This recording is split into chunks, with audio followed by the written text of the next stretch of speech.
Hello everyone, welcome to my new another video. আশা করি সবাই তোমরা ভালো আছো, সুস্থ আছো। আজকে যেদিনের ব্লগটা শেয়ার করছি সেদিন ছিল বুধবার, আর সেদিন সকাল থেকেই বাইরেটা বেশ মেঘ করেছিল। ওয়েদারটা খুবই ভালো ছিল, দেখো কি ভালো লাগছে বাইরেটা। সকালে তারপর ঘুম থেকে ওঠার পর আমি আমাদের ঢঙির সাথে একটু সময় কাটাচ্ছিলাম। বলো, বসো বসো, এখানে বসো বসো, হ্যাঁ বসো।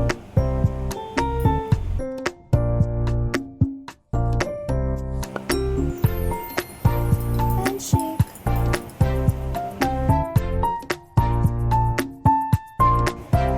কি করছো তুমি, সোনা বাবা?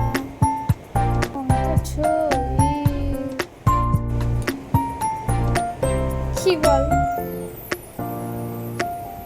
আর তারপরেই আমি সকালের ব্রেকফাস্টটা করে নিয়েছিলাম, আর তারপর একে একে সব রান্নার তোড়জোড় করছিলাম। আমি এখন করব লাউ শাকের চচ্চড়ি, সেই জন্য আমি আলু, বেগুন আর কুমড়োগুলোকে কেটে নিয়েছি। কাটার পর তারপর একে একে আলু, বেগুন আর কুমড়োগুলোকে ভেজে নিয়েছিলাম, আর তারপরে একটু বড়িও ভেজে নিয়েছিলাম। তারপর তেলের মধ্যে কাঁচা লঙ্কা আর কালো জিরে ফোড়ন দিয়ে তার মধ্যে আলুগুলো দিয়ে দিয়েছিলাম। আলুগুলো কিছুক্ষণ নাড়াচাড়া করার পর তার মধ্যে দিয়ে দিয়েছিলাম লাউ শাক। তারপর লাউ শাকগুলো একটু নেড়ে চেড়ে তার মধ্যে কুমড়োগুলোও দিয়ে দিয়েছিলাম। তারপর সবজিগুলো যখন ভাজা ভাজা হয়ে গেছিল তখন তার মধ্যে দিয়ে দিয়েছিলাম পরিমাণ মতো নুন, তারপরে হলুদ গুঁড়ো, লঙ্কা গুঁড়ো আর জিরে গুঁড়ো, ব্যাস আর কিচ্ছু না। সব মশলাগুলো দিয়ে দেওয়ার পর সবজিগুলো ভালো করে নেড়েচেড়ে তারপর আমি দিয়ে দিয়েছিলাম আগে থেকে ভেজে রাখা বেগুনগুলো। তারপরে তার মধ্যে দিয়ে দিয়েছিলাম পরিমাণ মতো জল, যাতে করে সবজিগুলো সেদ্ধ হয়ে যায়। তারপরে জলটা শুকিয়ে গেলেই তার মধ্যে দিয়ে দিতে হবে আগে থেকে ভেজে রাখা বড়িগুলো। বড়িটা দেওয়ার পর ভালো করে সবজিটা নেড়ে চেড়ে নিলেই রেডি হয়ে যাবে লাউ শাকের চচ্চড়ি।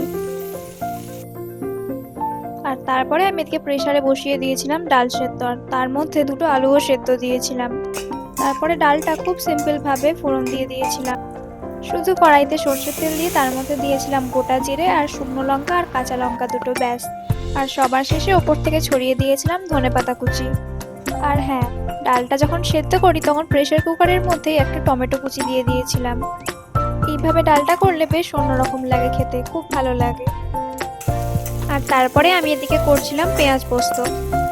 পেঁয়াজ পোস্ত রেসিপিটা আমি আগেই তোমাদের সাথে শেয়ার করেছি, তাই এখন আর বললাম না। চল রুমি, চান করবি, চল চলো, এসো, চলো, আয়,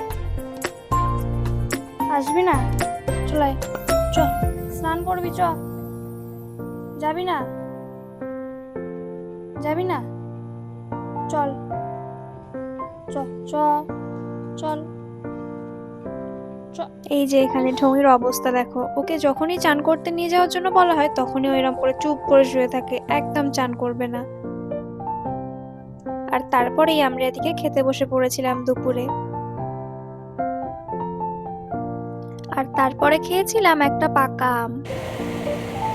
আর এদিকে দেখো বাইরেটার কি অবস্থা, বাইরে সেদিন খুব মেঘ করেছিল আর খুব হাওয়াও দিচ্ছিল বাইরে।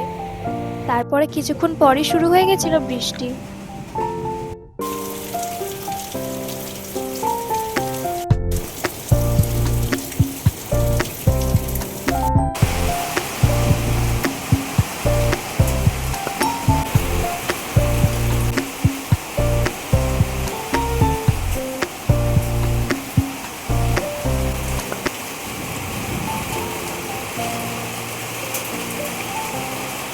আর তারপরে এই ঠান্ডা ঠান্ডা বৃষ্টির ওয়েদারে বানিয়ে নিচ্ছিলাম একটু চা।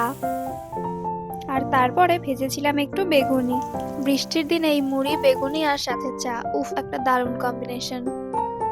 আর সেদিন একটা আমার নাইকা থেকে পার্সেল এসেছিল, তারপরে সেই পার্সেলটাই খুলে দেখছিলাম। একটা আন্ডার আই ক্রিম অর্ডার করেছিলাম।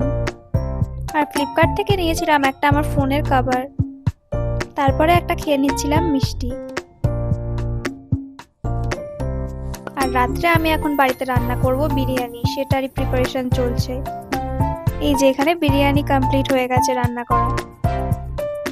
আর তারপরে রাত্রে আমরা খেয়ে নিয়েছিলাম বিরিয়ানি।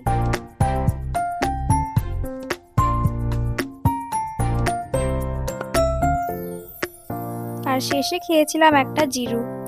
চলো আজকের মতো টাটা সবাইকে, সবাই ভালো থাকবে, সুস্থ থাকবে।